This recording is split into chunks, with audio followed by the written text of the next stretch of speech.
मछली जल की रानी है, लेकिन सियासत में उसकी अलग कहानी है। और ख़ासतौर से जब कहीं चुनाव आते हैं तो ये फिश ना जाने कहाँ से एक फिश की तरह फैल जाती है और फिर पूरा रायता फैल जाता है। अब तक आप समझ गए होंगे कि आज चर्चा किस मुद्दे पर होगी। अभिवादन स्वीकार करिए अनुभव शुक्ला का और आप देख रहे हैं न्यूज़ लीडर। दरअसल 23 अगस्त को कांग्रेस के प्रदेश अध्यक्ष अजय राय अयोध्या पहुंचते हैं। वहां वो सबसे पहले हनुमानगढ़ी में हनुमान जी का पूजन करते हैं, हनुमान चालीसा पढ़ते हैं और उसके बाद वहां से निकलकर पार्टी का जो कार्यक्रम हो रहा था, खासतौर से निषाद समाज ने उसका आयोजन किया था, वहां पहुंचते हैं। इस दौरान वहां पर जो खाने का इंतजाम किया गया था, वहां पर मछली पकाई गई और पार्टी के कार्यकर्ता मछली खाते हैं। ये तस्वीरें, ये वीडियो खूब वायरल हो जाता है। उसके बाद तो यूपी की सियासत में मछली वायरल हो जाती है और बीजेपी कांग्रेस पर सीधा हमला बोल देती है। खुद अजय राय ये कहते हैं कि भाई मेरी कोई तस्वीर, मेरा कोई वीडियो हो तो उसे ज़रूर दिखाइए, अगर ऐसा होगा तो मैं इस्तीफा दे दूंगा। लेकिन सावन के महीने में अयोध्या जैसे पवित्र स्थान पर और कांग्रेस के कार्यक्रम में जिस तरीके से मछली परोसी गई, उसने यूपी की सियासत में खासा उबाल ला दिया है। बीजेपी अब इस मुद्दे को लेकर कांग्रेस को घेरने में जुट गई है। भारतीय जनता पार्टी साफ तौर पर कह रही है कि कांग्रेस का दोहरा चरित्र इससे एक बार फिर उजागर हुआ है। विधानसभा चुनाव से ठीक पहले ये पॉलिटिकल ऑप्टिकल एक ऐसा मुद्दा है पॉलिटिक्स का, जिससे कि साफ तौर पर जाति और धर्म दोनों को जोड़कर अब कांग्रेस पर निशाना साधा जा रहा है। मुख्यमंत्री योगी आदित्यनाथ आज रायबरेली में थे और उन्होंने मंच से साफ तौर पर अजय राय पर हमला बोला, कांग्रेस पर हमला बोला।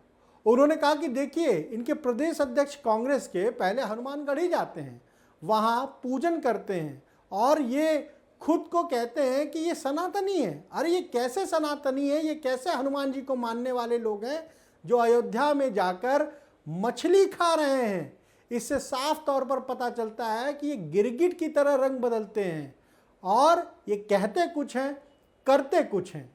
मुख्यमंत्री ने साफ तौर पर कांग्रेस और अजय राय के साथ साथ राहुल गांधी पर भी हमला बोला है।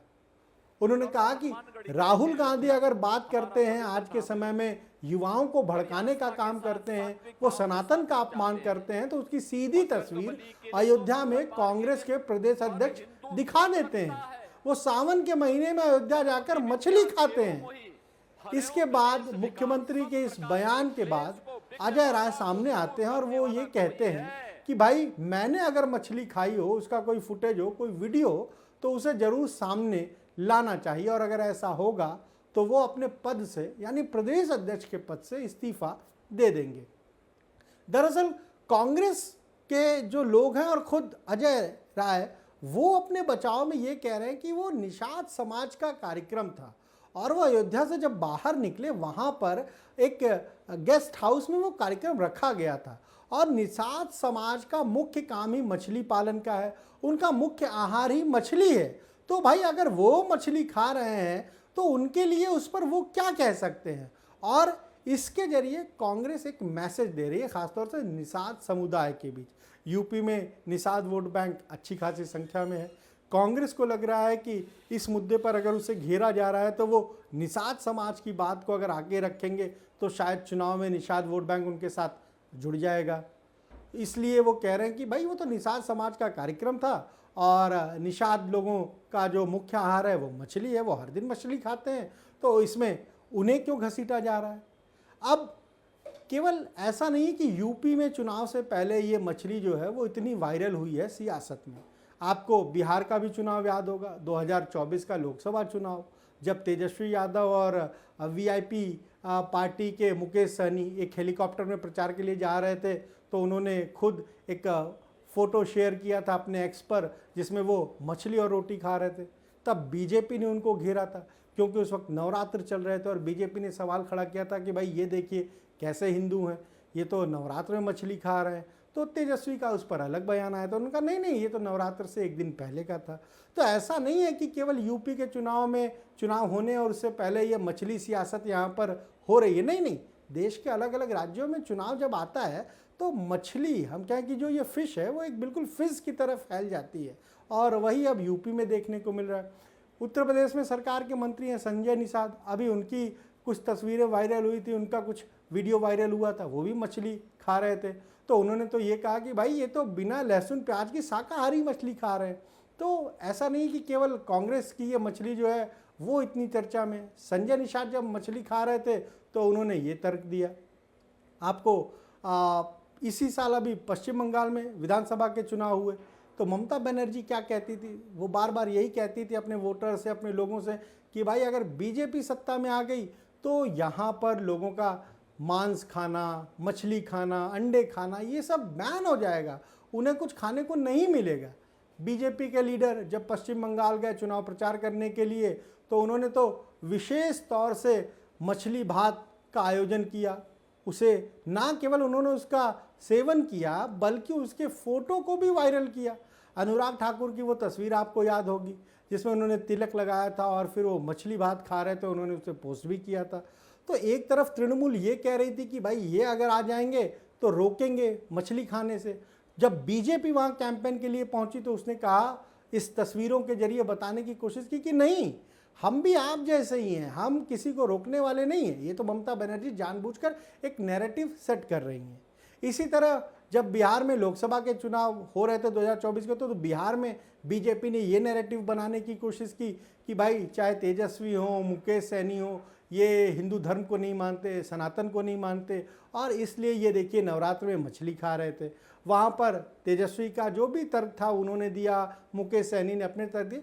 पर चुनाव से पहले अगर पॉलिटिकल पार्टी एक दूसरे पर आरोप प्रत्यारोप करती हैं तो उसके जरिए मकसद उनका यही होता है कि कैसे खास तौर से जो एक खास वोट बैंक है उसको अपने साथ लाया जाए। निषाद वोट बैंक की हम बात कर रहे हैं, यूपी में अच्छी संख्या है, बिहार में भी अच्छी संख्या है, तो उसके जरिए कोशिश यही रहती है कि भाई इसको अपने साथ लाया जाए। अब कांग्रेस की क्या कोशिश है? कांग्रेस इसलिए हम कहें कि एक प्रयोग के तौर पर उसने ये किया होगा, हो सकता है कि एक निषाद समाज के बीच एक मैसेज दिया जाए। मैसेज ये दिया जाए कि भाई निषाद समाज हमारे साथ है, हम उनके साथ हैं, और देखिए अगर कोई हमें घेर रहा है खासतौर से मछली खाने को लेकर या मछली जब वहाँ खाने में परोसी गई उसे लेकर, तो वो निषाद समाज के साथ खड़े हैं। ये मैसेज देने की उनकी कोशिश है। जाति धर्म के साथ साथ खान पान ये सारी चीज़ें चुनाव में बहुत महत्वपूर्ण हो जाती हैं। खासतौर से टाइमिंग, किस वक्त पर कौन सी चीज़ कही जा रही है या कौन सी चीज़ बताई या दिखाई जा रही है, उसका पॉलिटिक्स में बहुत महत्वपूर्ण होता है। टाइमिंग इलेक्शन के समय और इम्पॉर्टेंट हो जाती है, और इसीलिए जब ये तस्वीरें वायरल हुई मछली भोज की तो बीजेपी ने इसके जरिए कांग्रेस को घेरने में कोई देरी नहीं की। अब सरकार के जो मंत्री हैं, बीजेपी के जो सहयोगी हैं, वो भी इसे लेकर कांग्रेस को घेर रहे हैं। ओम प्रकाश राजभर ने भी आज यही कहा कि भाई ये इसी तरह के लोग हैं, ये कहते कुछ हैं करते कुछ हैं, इनका दोहरा चरित्र है। तो साफ तौर पर पॉलिटिकल गेन के लिए बीजेपी अब कांग्रेस पर आरोप लगा रही है। कांग्रेस अपने तरीके से उसे हैंडल कर रही है। उसे लग रहा है कि अगर वो बीजेपी के ट्रैप में फंसेगी तो उसका नुकसान होगा, इसलिए उसने अपना स्टैंड बिल्कुल क्लियर किया हुआ है। वो कह रही नहीं, हमने कुछ गलत नहीं किया, हमने कोई अपमान नहीं किया और हम निषाद समाज के साथ खड़े हैं। चुनाव में निषाद वोट बैंक काफ़ी महत्वपूर्ण होगा।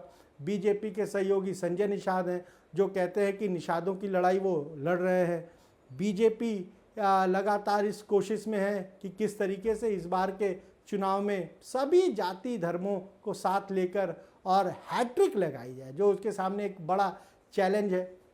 समाजवादी पार्टी के अपने दावे हैं, कांग्रेस की अपनी तैयारी है, बसपा की अपनी तैयारी है। आने वाले दिनों में इस तरीके के आरोप प्रत्यारोप वो और देखने को मिलने वाले हैं, इसके भी साफ तौर पर संकेत मिल रहे हैं। और इसके जरिए कोशिश यही होगी कि एक पार्टी दूसरे पार्टी को घेरेगी और दूसरी पॉलिटिकल पार्टी अपनी सफाई पेश करेगी, या फिर वो कुछ ऐसा करेगी कि ख़ास तौर से इन सारी चीज़ों का मकसद तो वोट पाना ही है, तो वो वोट बैंक उसके साथ आ सके। आज इस वीडियो में इतना ही। आप जुड़े रहिए न्यूज़ लीडर के साथ।